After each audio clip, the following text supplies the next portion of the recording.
If you want to use Quick Share in order to transfer files on Motorola Edge 70, here's what you can do.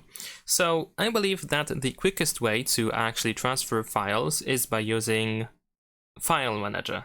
For example, the Files app by Google, which is something that we have pre-installed on our phone.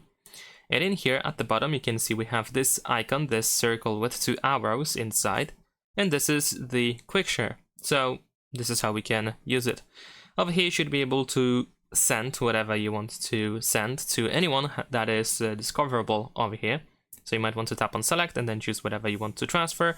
You can also do similar thing by, for example, opening any of these files, like selecting them, for example, and then we can use the share button and you can find the quick share option as well. And this works as well. You can of course select multiple files at once. And of course you can choose to whom you want to send it. So I believe this is the quickest and the most convenient way to use the quick share. Of course, if you have quick share enabled, you should also be able to receive these files and you will be notified about it. So you can decide if you want to accept these files or not. To make sure that your quick share is enabled, of course, we can open the settings.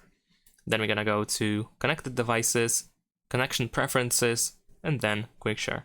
And then we're gonna go to who can share with you, and we can make sure that visibility is enabled, and you might want to switch to everyone, for example, for 10 minutes, just to make sure that the phone is detectable on other devices. And also in here, if you just open these settings, you can also find the receive and send options too. Thanks for watching, leave a like and subscribe.